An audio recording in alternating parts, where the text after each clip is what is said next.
Hello, now we will understand why the complete syntax of main function in Java is like this. Why not only void main? So, starting with the keyword public. Suppose in our project we have many classes in one program with many variables and functions, etc. Now, we know that the class doesn't execute. The executable block is only function, and that too when we call the function the body will execute.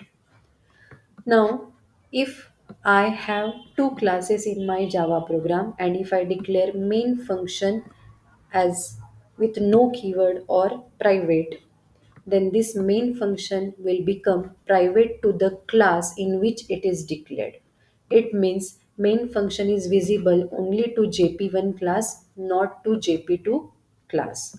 So I cannot create object of JP2 class inside the main function because now main is private for JP1. So this line will give error over here.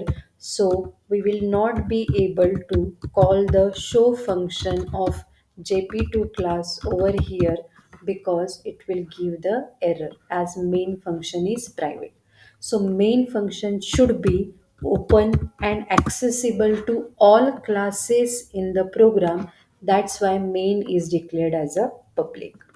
Now starting with the second keyword, why main function is declared as a static. Now consider if we don't write static word, it means we can create many main function in the same program. So suppose if I create more than one main function in one program, and when we run the program it will get confusion or it will create ambiguity that which main function to run. So it means even though there are n number of classes in your Java program, there should be only one copy of main function, and that should be common to all classes inside the program. And that is done with the keyword static. Static means common to all and only one copy. When this main function is declared as a static, and if we try to create the function with the same name, then that line will give error because that is declared as a static over here. It means there should be only one copy of main. Void, it means the main function does not return any value. Main is the name of the function. Now we will understand meaning of string array inside the main syntax of Java. Now when we want to declare a variable inside Java, we simply type data type name of variables. Now suppose I want to perform addition of two number. So I have declared the variables over here. This is the declaration of variable. Now how we can initialize variables of any programming language? So first way is we can initialize variables by using assignment operator. So it means the programmer will assign value to the variable.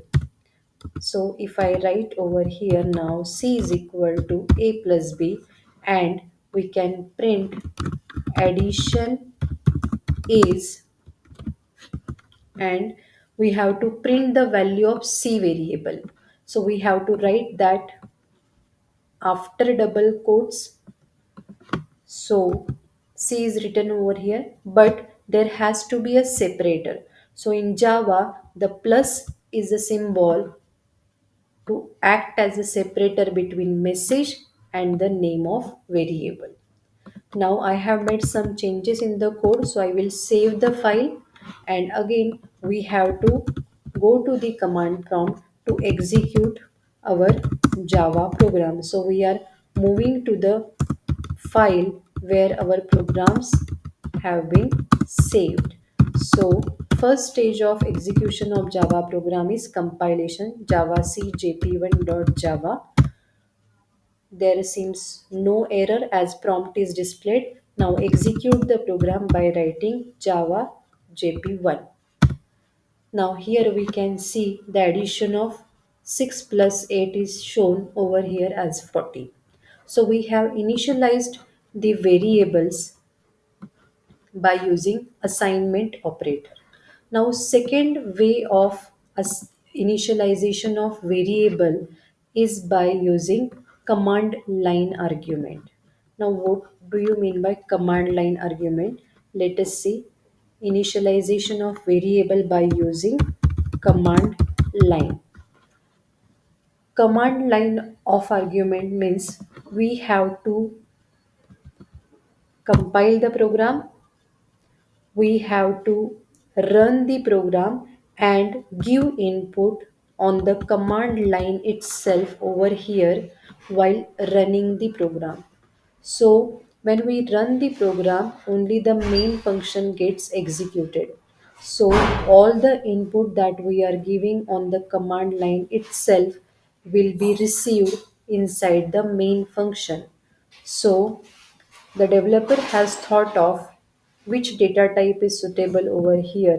So string is the data type that supports all type of data.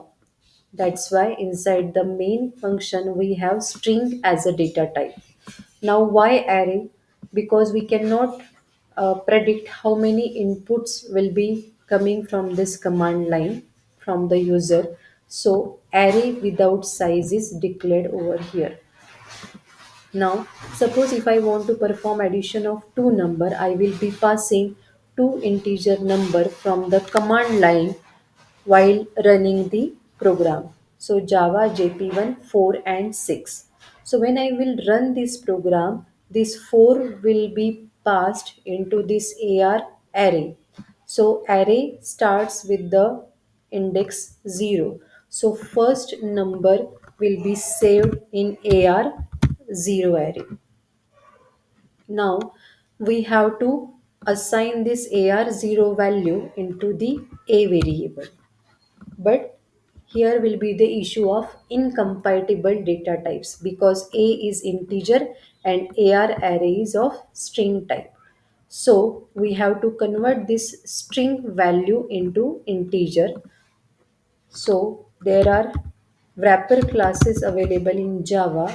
So we are using integer dot parse int method for converting the mentioned string into the integer.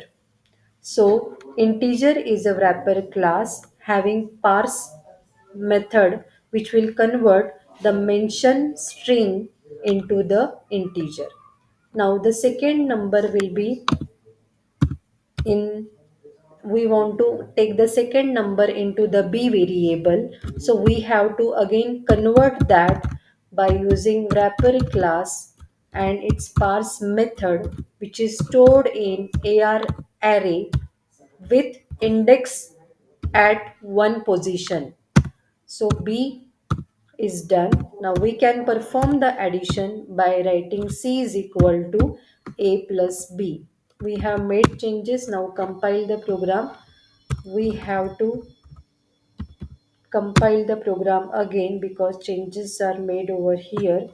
Now we can execute the program by writing Java JPL. So if I enter by this way, it will give us an exception, array index out of bounds exception, because we have not passed any input from command line and we are accessing AR of 0 and AR of 1. There is no data type in AR. So we have to give input while executing program on command line itself. So if I pass two number over here, 5 will be stored in AR of 0 which will be converted into integer and then it will be saved into A. 6 will be available in AR of 1, it will be converted into integer and will be saved in B. Addition will be performed and the display will be result by displaying the C variable. So this is how we can initialize variable by using command line argument. So this is the complete syntax of main function in Java. Thank you.